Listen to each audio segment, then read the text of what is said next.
Alors, nous avons le plaisir de recevoir Guillaume Kasbarian. Je n'ai pas besoin de me présenter. Je dirais simplement que M. Kasbarian, qui a été ministre et qui est parlementaire, qui a été parlementaire et qui est parlementaire, je crois, a su, dans l'exercice de ses fonctions de ministre, mais également de parlementaire, combien il est difficile de réformer notre pays.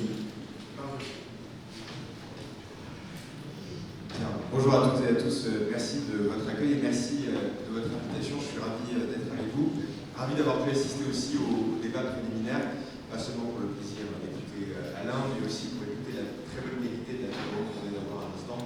C'est que la question des retraites fait partie, c'est un peu l'éléphant dans la pièce, les réformes à mener. Et je pense qu'on a un momentum sur la capitalisation qui est très intéressant politiquement et qu'on n'a pas eu depuis un certain temps. Et donc il est important de travailler le comment. Si on réussit le comment, je pense qu'on aura vraiment une chance énorme de transitionner d'un système full répartition à un système qui s'appelle de la capitalisation.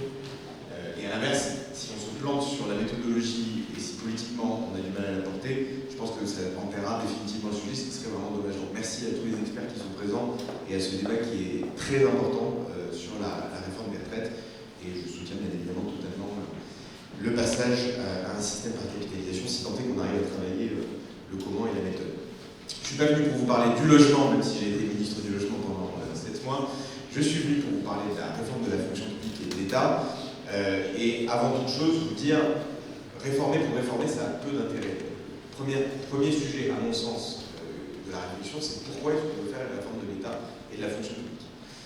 Et Alain l'a dit tout à l'heure très bien, c'est d'abord pour donner plus de liberté et plus de responsabilité aux Français. C'est un sujet avant tout idéologique au sens positif du terme, de redonner plus de liberté aux Français.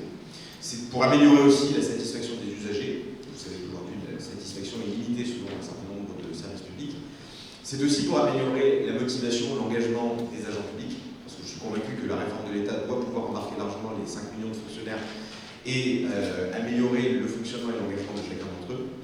Et puis bien évidemment, avoir un meilleur usage de l'argent public, puisque notre fonction publique est importante. Plus de 5 millions de fonctionnaires, et qu'on a tous intérêt politiquement, je crois, à donner des perspectives de réduction de la dépense publique, ce qui nous permet de soulager ensuite le contribuable et de réduire notre déficit et notre endettement. Donc tout cela fait partie des objectifs, à mon sens, qu'il faut déjà bien poser sur la réforme. Si on commence à réformer sans se poser la question des objectifs, je pense qu'on manque l'opportunité d'expliquer pourquoi est-ce qu'on fait la réforme, et on n'embarque pas suffisamment les gens dans ces réformes. Alors, dans le court temps où j'ai été ministre pendant 3 mois, j'ai mis un certain nombre d'économies sur la table, les jours de carence pour les fonctionnaires, la baisse de la prise en charge des arrêts maladie des fonctionnaires avec un taux d'absentéisme qui était très élevé, qui est toujours d'ailleurs très élevé, le gel du point d'indice, la suppression de certaines primes qui n'avaient plus beaucoup de sens et qui n'étaient pas vraiment justes. Et donc tout cela permettait de faire plusieurs milliards d'économies, la baisse de 25% du budget de mon propre ministère. C'est parce que j'ai été trop réformateur, trop libéral et trop abrasif avec les syndicats que je n'ai pas été reconduit dans le gouvernement actuel. Mais je prends ça pour un compliment et je suis très heureux d'avoir d'avoir fixé cette ambition, en tout cas de réforme la plus élevée possible, ce qui a permis aussi à mon successeur d'ailleurs d'en reprendre une partie, pas tout, mais une partie. Et je me dis que si je n'avais pas fait toutes ces annonces-là et tous ces efforts-là, on serait à un niveau très très faible de réforme. Donc je maintiens que je suis en tout cas fier d'avoir proposé des économies et de ne pas avoir fait comme d'autres, c'est-à-dire être allé pleurer dans les jupons de Bercy pour demander plus de chèques, plus de subventions, plus d'argent public sur un sujet où j'étais convaincu personnellement des économies à mener. Vous avez très bien fait. Merci. Merci. Je voudrais partager avec vous dans ce court laps de temps, avant de vous donner la parole, parce que je trouve que l'échange est intéressant, juste simplement 3 convictions, peut-être un peu contre-intuitives, et pour susciter un peu le débat. Ma première conviction, c'est que les Français sont des libéraux qui s'ignorent. Souvent, les libéraux ont tendance à considérer qu'ils sont minoritaires dans le pays, que personne n'est libéral et qu'on est dans un État communiste, socialiste, où les Français n'ont pas de réflexe libéral. Je crois qu'on a tendance à s'auto-flageller, nous les libéraux, alors qu'en réalité, dans ma permanence toutes les semaines en Eure-et-Loir, parce que je suis effectivement député d'Eure-et-Loir, je reçois des personnes qui ont des réflexes libéraux, qui me disent j'en ai marre de payer trop d'impôts et j'en ai marre que mon travail ne paye pas. Ça, c'est un réflexe libéral. J'en ai marre que la propriété privée ne soit pas assez respectée et qu'on n'accélère pas les délais en cas d'impayé locatif. J'en ai marre de faire face à des normes bureaucratiques qui sont trop nombreuses, 400 000 comme l'a dit Alain tout à l'heure, et d'être empêtré dans un circuit administratif dont je n'arrive pas à sortir. Ça aussi, c'est un réflexe libéral. J'en ai marre d'avoir une complexité bureaucratique monstrueuse qui nous entoure. J'en ai marre que l'État, les collectivités, l'empilement des millefeuilles m'empêchent d'agir. Tout ça, c'est des réflexes libéraux. Et ça ne vient pas de l'étranger, ça ne vient pas d'une mode, ça vient du terrain, de Français qui, tous les jours, viennent nous faire part de demandes de plus de liberté et de plus de liberté d'action au quotidien. Ça vient aussi de personnes, pour prendre un exemple récent que j'ai utilisé à l'Assemblée nationale, de personnes qui veulent lancer un bar dans un village et qui, depuis 1941, ne peuvent pas avoir de nouvelle licence 4 parce qu'il est interdit de créer une nouvelle licence 4 dans notre pays. C'est des exemples qui peuvent paraître très concrets, parfois très simples, et qui montrent à quel point je crois, et il faut savoir se saisir de ces objets-là, les Français sont en attente de plus de liberté. Et en réalité, pas de plus de contrôle, plus d'intervention et plus d'étatisation. C'est la première condition que je voulais partager avec vous. Ça veut dire que du coup, on a un énorme chantier de simplification à mener. Je sais, c'est l'Arlésienne, je sais que c'est un travail de Sisyphe, je sais que c'est compliqué, que c'est long. Et à la fois un chantier sur le stock de normes à diminuer vertical par vertical, ministère par ministère, chantier par chantier. On parlait du logement tout à l'heure, c'est un bon exemple. J'en avais lancé un certain nombre également sur le sujet. Il y a la question du stock, il y a la question du flux aussi nouveau. Comment est-ce qu'on arrive à réguler l'inflation législative et l'inflation de décrets? Ça dépend à la fois de règles que l'on se fixe, d'être capable d'avoir des études d'impact, y compris sur ses propres amendements et sur ses propres propositions. Et ça vient aussi de la capacité des ministres à savoir dire non quand leur administration leur propose des décrets supplémentaires. Quand j'étais au logement, j'ai eu le réflexe, la première semaine, en mettant un parapheur pondu par l'administration du logement, qui visait à rajouter des normes sur les polices du permis de construire et rajouter des pièces justificatives pour déposer un permis de construire. J'ai dit, je crois que vous vous foutez de moi, et hors de question de signer un paraphe pareil, j'ai renvoyé le parapheur. Je lui ai dit que c'était la dernière fois qu'on me tendait un parapheur pareil, mais j'ai désactivé la signature électronique du ministère en disant, à partir d'aujourd'hui, je regarderai chacun des décrets que vous me proposez, et il est hors de question de faire une signature automatique comme le font certains ministres sur le sujet. Et vous voyez qu'il faut une volonté politique énorme pour tarir le flux. Il y a la question du stock, mais aussi la question de tarir le flux. Et là, il faut avoir une solidité idéologique et une solidité mentale pour pouvoir l'assumer et le revendiquer comme tel. Je crois aussi beaucoup sur cet angle de la simplification au pouvoir de dérogation. Je pense qu'on n'arrivera pas à avoir un exercice complet dans toutes les verticales, tous les ministères de réduction du nombre de normes. Et donc, ça veut dire que je pense qu'il faut donner plus de pouvoir à certaines organisations, je pense notamment au préfet, pour éventuellement, quand il y a trop de complexité, être capable de déroger, prendre la porte la plus courte, pour pouvoir accélérer un certain nombre de projets. Et je pense que c'est une façon de bypasser un certain nombre de complexités quand on n'a pas réussi à aller au bout de la logique de la réduction de normes. Voilà les quelques exemples que je soumets au débat, mais avec cette conviction cheminée au corps que les Français sont des libéraux qui s'ignorent, et donc on n'a pas à rougir d'être libéral et de le revendiquer. La deuxième conviction que je voulais partager avec vous, c'est que les agences sont des alliés de la simplification administrative. Là aussi, ça peut être un peu contre-intuitif. Quand j'ai parlé de débureaucratiser à tous les étages, les syndicats m'ont immédiatement accusé de dire « Mon Dieu, vous allez donc vous attaquer aux agents ». Et en réalité, moi, dans l'expérience que j'ai eue, que ce soit l'expérience parlementaire ou ministérielle, j'ai remarqué que les agents eux-mêmes réclamaient de la simplification administrative, et qu'eux-mêmes souffraient de la bureaucratie, et qu'eux-mêmes souffraient d'avoir peu de gens sur le terrain et trop de personnes dans les bureaux. Et je me rappelle d'une visite à Poissy, dans un hôpital public, avoir discuté avec des infirmières, en leur posant la question « Qu'est-ce que je peux faire pour améliorer votre travail quotidien ?» Premier réflexe, on a trop de paperasse, on a trop de fardeau administratif, alors que ce n'est pas ce pourquoi nous nous sommes engagés dans la fonction publique. On s'est engagé pour soigner les gens, et on voit moins de patients, et on a moins de temps avec les patients, parce qu'on a un fardeau administratif qui est beaucoup trop important. Et donc, je crois sincèrement que dans ce chantier de transformation et de simplification, on ne le fait pas, et il ne faut pas le faire contre les agents, en considérant qu'ils sont des ennemis de la simplification, mais au contraire en les incluant dans un chantier qu'ils attendent d'eux-mêmes. Ça suppose d'abord de s'attaquer du coup aux fonctions support et à certaines catégories de fonctionnaires qui peuvent être moins sur le terrain, un peu plus dans les bureaux, ce que certains appellent la technostructure, mais qui existent réellement dans certains ministères avec des taux d'encadrement, pour le dire très techniquement, qui sont supérieurs à d'autres ministères, donc ça permet de benchmarker les bonnes pratiques et à l'inverse les mauvaises pratiques. Et je crois surtout que des nouvelles technologies qui sont en train d'arriver sur le marché permettent de gagner en efficacité et de limiter le fardeau bureaucratique. Je pense qu'on sous-estime complètement l'impact de l'intelligence artificielle dans les métiers de tous les jours, y compris dans la fonction publique. Moi, j'ai des exemples très concrets. À France Travail, quelqu'un qui travaille, qui reçoit des demandeurs d'emploi et qui travaille un dossier, sans l'intelligence artificielle, c'est 1 heure de préparation et de suite par rapport à un entretien. Grâce à l'intelligence artificielle, le temps il est réduit à 5 minutes. parce qu'on a des outils qui permettent de pousser des recommandations, d'être beaucoup plus agile et donc de voir beaucoup plus de personnes et d'améliorer l'efficacité. Dans la gendarmerie, aujourd'hui, les gendarmes travaillent à des logiciels qui permettent de retranscrire des comptes rendus quand vous portez plainte, plutôt que d'avoir un gendarme qui tape le compte rendu et qui fait la synthèse des différentes pièces d'un dossier. Le gendarme, lui non plus, ne s'est pas engagé dans la fonction publique pour faire de la paperasse. Et donc les outils administratifs que l'on a à disposition permettent d'aller beaucoup plus vite et gagner en efficacité. La justice, les services des greffes sont en train d'utiliser dans certains tribunaux des logiciels qui permettent là encore de synthétiser les dossiers pour aller beaucoup plus vite. Alors, c'est gagnant pour tout le monde, c'est gagnant pour les agents qui passent moins de temps à faire de la paperasse, c'est gagnant pour l'État parce que ça lui permet de limiter les recrutements dans certains domaines où l'intelligence artificielle est en train de prendre vraiment le relais, et ça permet d'avoir une meilleure satisfaction et des usagers et des agents avec des outils qui sont disponibles sur le marché. Donc je pense qu'il faut vraiment regarder ces changements-là non pas comme étant un risque ou un problème futur, mais comme étant une vraie opportunité pour les agents publics et pour les Français. Troisième conviction, et là aussi je pense que ça peut générer un débat, c'est qu'on peut à la fois mieux rémunérer les agents et baisser la dépense publique. Je m'explique. L'écueil à éviter, c'est de se dire, pour baisser les dépenses publiques, il faut moins payer les agents. Premier écueil, c'est que si vous commencez à dire on diminue le salaire des agents, vous mettez tout le monde à dos, c'est sympa, on fait des tribunes, etc. Mais sauf qu'à la fin des fins, vous n'arrivez pas à engager le changement. L'autre écueil, c'est de dire j'augmente les agents sans diminuer le nombre de fonctionnaires. Parce que là, cette fois-ci, vous faites déraper les déficits et du coup, vous augmentez les dépenses publiques. Et donc, je crois qu'il y a un cercle vertueux à initier qui est de dire oui, on est capable de mieux rémunérer les agents, si tant est que l'on rémunère peut-être un peu mieux au mérite, ce qui n'est pas toujours le cas aujourd'hui, si tant est qu'on réduise le nombre de recrutements de fonctionnaires, sans toucher forcément au stock, parce que là, juridiquement, on aurait quelques difficultés, politiquement aussi, mais de se dire qu'il y a des ministères où les trajectoires de recrutement pour remplacer les fonctionnaires qui partent à la retraite vont être revues à la baisse, soit parce qu'on a de nouvelles technologies qui arrivent, soit parce qu'on a une démographie qui est en train de changer, et qu'on ne recrutera pas demain de la même manière qu'on recrute aujourd'hui. Alors, plusieurs façons de le faire. Soit vous le faites en disant partout un fonctionnaire sur deux n'est pas remplacé, c'est une technique qui peut marcher, même si elle est un petit peu arbitraire et qu'elle peut conduire à des manques dans certains ministères.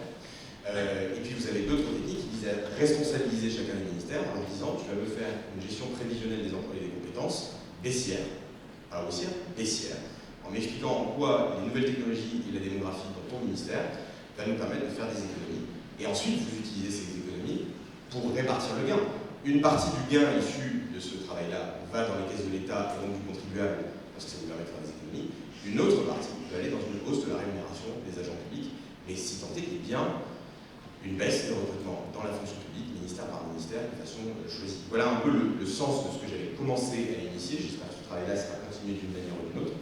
Et ce travail-là, en tout cas, sur le fait d'embarquer la fonction publique dans cette réforme, il va jusqu'à la question même du statut. On a un statut aujourd'hui en France qui est généreux, qui concerne à la fois l'État, mais aussi les collectivités territoriales, mais aussi les autres pays. Ce que d'autres pays autour de nous n'ont pas fait. Je pense personnellement qu'il est tout à fait possible de sanctuariser le statut de la fonction publique pour les fonctions régaliennes de l'État, les renforcer, les accepter, etc. Mais qu'à l'inverse, pour les collectivités locales et pour les hôpitaux, on peut parfaitement libérer le recrutement futur et se dire, on donne, je pense que David Lisnard serait d'accord avec moi, de la liberté aux élus locaux, de recruter hors statut de fonction publique pour avoir plus d'agilité, choisir les niveaux de rémunération, recruter les bonnes personnes hors statut de fonction publique. Ça vous permet là encore de ne pas toucher au stock de la fonction publique et de vous attaquer à un totem, et ça vous permet de libérer complètement les collectivités locales et les hôpitaux d'un carcan qui aujourd'hui les empêche d'avoir ce recrutement libre et qui conduit à avoir un nombre de fonctionnaires très important, 5 millions, et de continuer demain à en avoir toujours puisqu'on ne peut recruter que sous ce statut-là. Donc le système se perpétue indéfiniment. Si on veut mettre un terme demain à cette inflation de recrutement et de statut de fonctionnaire, je pense qu'il est possible de décorréler en tout cas les deux et d'avoir une sanctuarisation du statut de fonctionnaire côté État et de découpler la question de la fonction publique territoriale et de la fonction publique hospitalière. Voilà les trois convictions que je voulais partager avec vous en me disant qu'il restait peut-être 5 minutes pour pouvoir avoir du débat, 5-10 minutes pour pouvoir échanger et recueillir vos questions et tenter d'y répondre.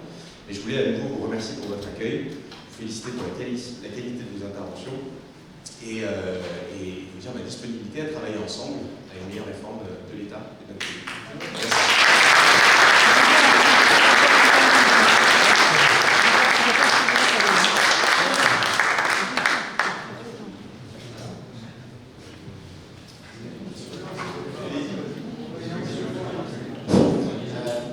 Merci. merci Monsieur le Ministre.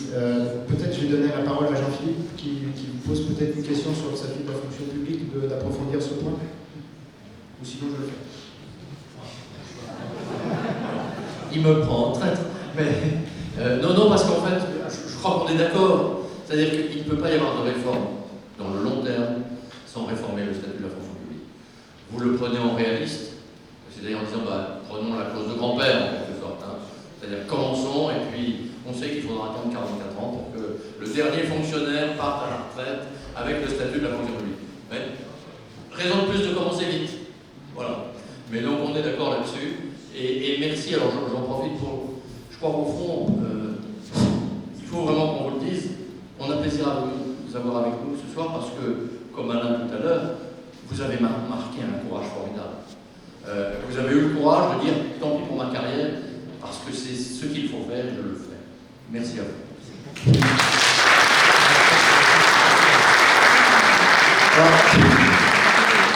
Il faut espérer pour Monsieur le Ministre que sa carrière soit largement devant lui. Quand même. Oui, nous l'espérons. Et que la mesure de courage soit justement, ça c'est aussi un point très important, c'est que Ludwig von Mises disait que les hommes politiques deviendraient libéraux lorsqu'ils comprendraient l'intérêt qu'ils ont à devenir libéraux.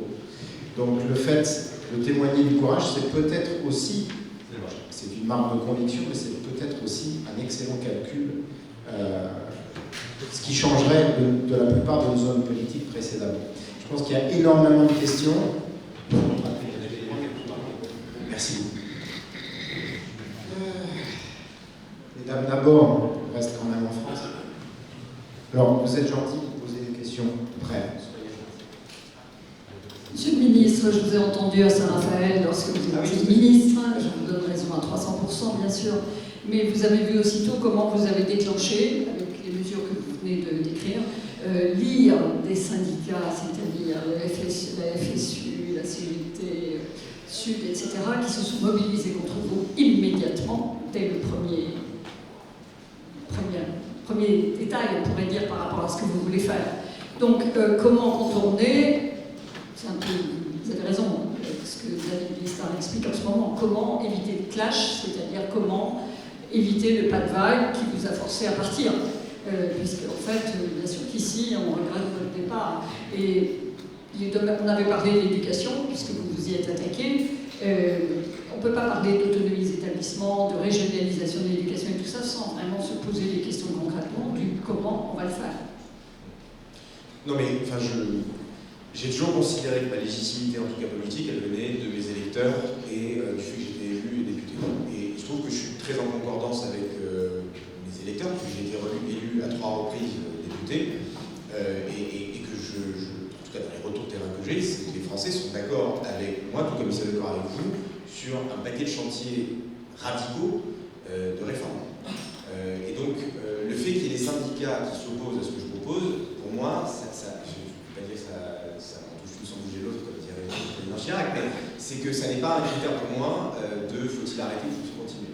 Non, ce qui est regrettable, c'est le manque de constance politique et de soutien à ces politiques-là. Moi, j'aurais eu aucun problème à continuer, si vous voulez, en 2025, ce que j'avais initié en 2024, si tant est qu'on m'avait proposé de le faire. Et on ne choisit pas toujours. Et donc, c'est la vie, c'est comme ça. Et je n'ai aucun regret pour autant, comme je vous le disais tout à l'heure, parce que si j'avais pas mis l'ambition ici en termes d'économie, on serait à zéro aujourd'hui en termes d'économie. Donc, je ne regrette pas un instant. Mais le sujet, c'est une question juste de courage, mais généralisé dans la classe politique. Et moi, je n'ai pas été élu pour déléguer la gestion de mon ministère au syndicat. Et je ne considère pas que j'ai été élu grâce aux syndicats.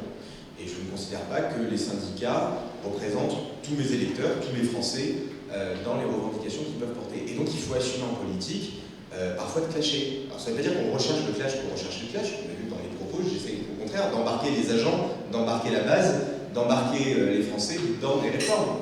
Le but n'est pas d'électriser pour électriser. Mais à un moment, on ne fait pas d'omelette sans casser des œufs, et il faut accepter un certain nombre de clashs, si tant est qu'on est convaincu que ce que l'on fait est juste, si tant est qu'on ait les Français derrière soi, et qu'on ait un peu de courage. Mais voilà, encore une fois, la politique n'est pas une rente de situation où vous dites que l'objectif est de durer le plus longtemps, de faire le moins de vagues et de déléguer la gestion à des syndicats pour voter en touche. J'ai expliqué qu'on est responsable de rien. C'est pas ça, en tout cas, c'est pas ma conception de politique.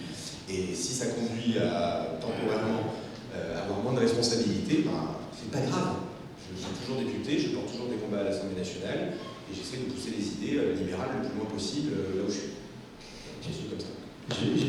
Avant que je repasse le micro, je vais vous poser une question sur justement les syndicats, avec un lien avec le statut de la fonction publique dont on a parlé ce matin.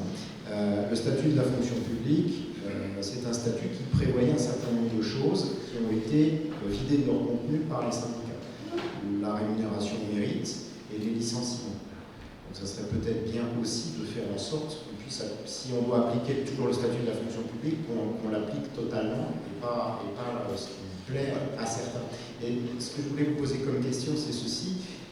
Comment est-ce qu'on fait pour que finalement les syndicats, qui peuvent avoir un rôle à jouer, mais des vrais syndicats, ne fassent pas un écran entre, je dirais, le bas niveau, ou ceux qui sont en dessous d'eux, dans le terme des revendications, et ceux qui prennent les décisions au-dessus. Je veux dire par là que les syndicats, souvent, mettent des obstacles à des réformes que souhaitent effectivement les personnels. Et c'est une personne qui a démissionné de la fonction publique, notamment parce que le système est mauvais, qui pose la question. Bien sûr. Non, mais ce que vous dites est tout à fait. Est-ce que, c'est ma question, est-ce que la question du financement public des syndicats n'est pas une question centrale? Financement des syndicats en général. Je n'ai pas de tabou à poser cette question, mais je rejoins votre constat sur le fait que des réformes importantes sont parfois attendues de la base et du terrain et sont pour autant rejetées par dogmatisme par les organisations syndicales. Mon prédécesseur d'ailleurs, Stanislas Guérini, en avait lancé une qui était la suppression des catégories ABC. Suppression des catégories ABC, énormément de fonctionnaires disent j'en ai marre d'être dans une catégorie, de ne pas pouvoir bouger, d'être contingenté par rapport à ça. Tous les syndicats, y compris les réformistes, étaient strictement opposés à la disparition des catégories. Mais moi, il m'est arrivé dans mes déplacements de rencontrer des agents qui me disaient c'est quand même dommage qu'on laisse tomber cette réforme parce que ça permettrait de nous donner des mobilités de carrière et des perspectives de carrière qui ne contingentent pas dans les catégories ABC. Donc ça fait partie des dichotomies évidentes entre parfois ce que les syndicats viennent porter à la table de négociation, de discussion, et ce qu'attendent réellement les gens. Après, encore une fois, on ne fait pas de la politique pour les syndicats. Et on ne fait pas de la politique d'ailleurs que pour les fonctionnaires. Moi, je n'ai pas considéré quand j'étais ministre que j'étais uniquement le ministre des fonctionnaires. J'étais le ministre de tous les Français, et donc à la fois des fonctionnaires, mais aussi des usagers. Parce que quand on parle de fonction publique, il faut aussi parler bien sûr des usagers, de leur satisfaction, de leurs attentes. Et donc, encore une fois, moi, je n'ai pas de problème à poser la question de la légitimité syndicale, du financement syndical et des relations syndicales dans la discussion, parce que chacun a sa place. On ne délègue encore une fois pas la gestion du ministère au syndicat. Mais c'est la même attitude que j'ai eu au logement. Je n'ai jamais considéré que le job du ministre du Logement, c'était de faire plaisir aux bailleurs sociaux, aux associations, droit au logement, Fondation Abbé Pierre, etc. Ça m'a valu là aussi quelques clashs quand j'ai porté ma loi anti-squat et quand j'ai voulu accélérer sur les impayés locatifs. Mais c'est pas grave. Le ministre, c'est pas uniquement le porte-parole d'un écosystème.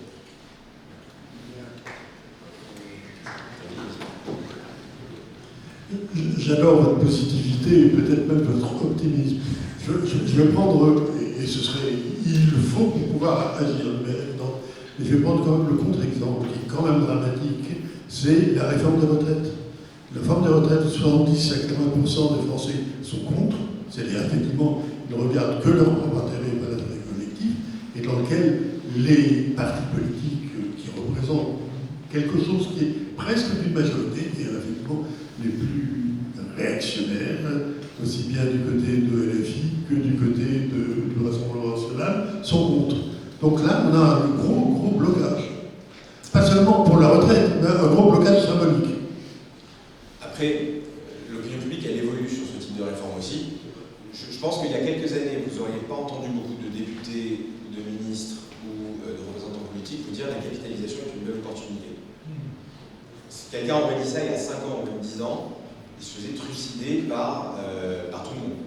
Aujourd'hui, vous avez des représentants politiques, des députés comme moi, mais je ne suis pas le seul à le dire. Vous avez des ministres même qui le disent, j'ai entendu Gérald Darmanin le dire très clairement.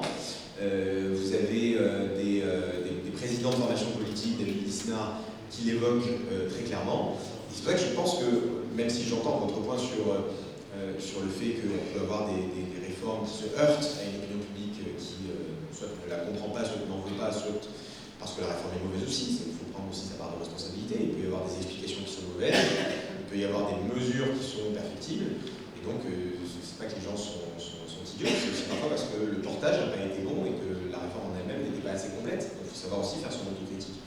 Mais je sens pour autant, pour être toujours dans le positif, qu'il y a un momentum qu'on n'avait pas il y a 5 ou 10 ans. J'ai souvenir en 2017, quand j'ai été élu, que personne sur le spectre politique n'osait même évoquer cette idée. De droite ou de gauche, c'est même pas une histoire de droite-gauche centre. Hein.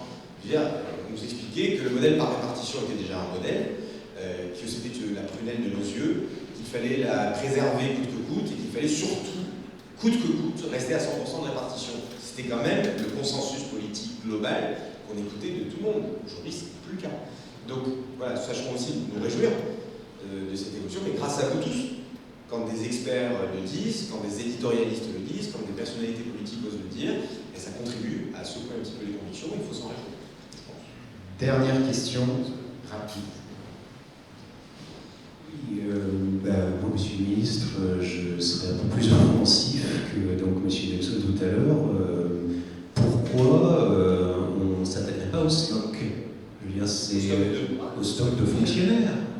Vous avez dit 2 fois, on ne va pas s'attaquer au stock pour des raisons juridiques. Vous voulez dire le statut. Pourquoi on ne le réformerait pas? Je veux dire, qui c'est François Mitterrand et tous ses successeurs d'inspiration socialiste pour décider d'embaucher des centaines de milliers de fonctionnaires et de larguer ça sur les générations futures? C'est un vrai choix stratégique à faire. Moi, je pense qu'on est en mesure de faire des économies significatives si on touche au flux, parce que vous savez qu'il y a énormément de recrutement de fonctionnaires chaque année, parce que beaucoup partent à la retraite. Et je pense que toucher à la question du licenciement économique des fonctionnaires, c'est-à-dire de se dire, c'est pas juste une histoire de recrutement, la baisse des recrutements, c'est pas juste de ne pas remplacer 1 sur 2 comme l'a fait par exemple le président Sarkozy à l'époque, c'est de se dire, on licencie, c'est ce que vous dites en réalité, techniquement ça revient en fait à ouvrir une clause de licenciement et donc à se dire, dans certains ministères, on licencie des fonctionnaires.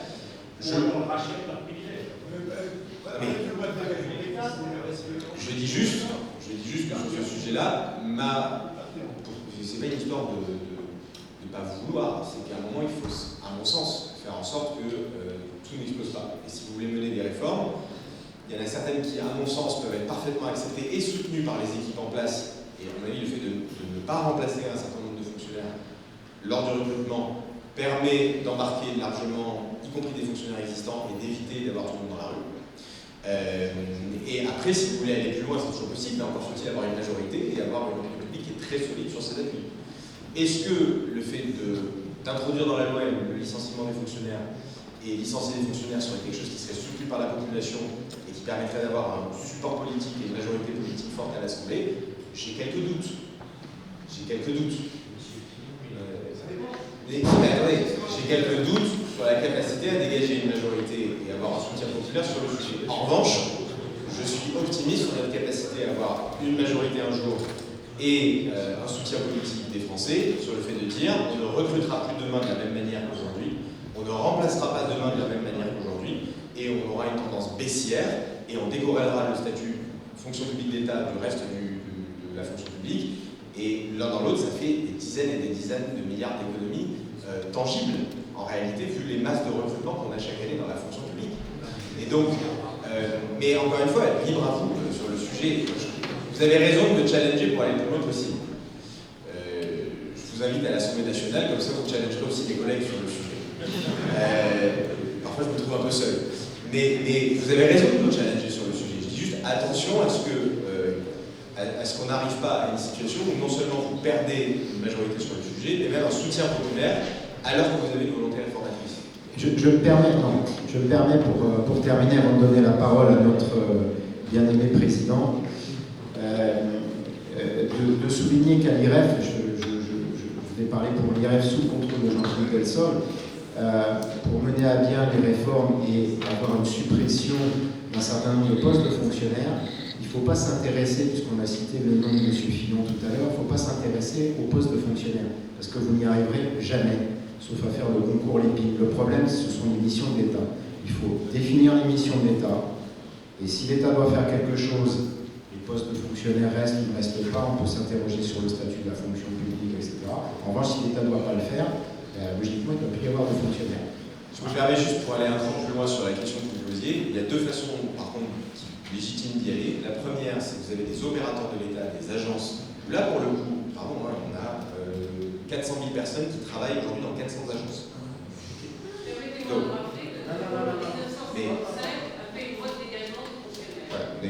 je dis juste, sur les agences, vous avez un gisement potentiel avec 400 000 personnes qui travaillent dans des agences. Et là, pour le coup, comme vous êtes sur des contrats qui sont différents de la fonction publique d'État ou des collectivités locales, vous avez une marge de manœuvre pour toucher le stock. Vous pouvez le faire. Et le deuxième sujet sur le stock, c'est que vous avez la possibilité de proposer des plans de départ volontaires, en réalité, puisque ça existe dans certains ministères. Vous avez, dans l'armée, par exemple, quand ils se sont rendus compte que sur la pyramide des âges, on avait un nombre de généraux ou de colonels qui était trop important, il a été proposé à des militaires de dire on vous propose de vous payer dès maintenant un certain nombre d'années, et en échange, vous partez. Et donc ce mécanisme-là de départ volontaire moyennant finance est tout à fait envisageable sur le stock. Par contre, ce qui me paraît difficile, c'est le licenciement hors plan de départ volontaire, en introduisant une clause de licenciement de fonctionnaires. Je pense, en tout cas, c'est mon sentiment, mais peut-être que je me trompe, qu'aujourd'hui, et même demain, on aura du mal à trouver une majorité populaire et une majorité à l'Assemblée nationale sur un texte. En fait, c'est une forme de rachat, finalement. Oui, voilà. Et pourquoi pas. Merci à vous. Merci beaucoup.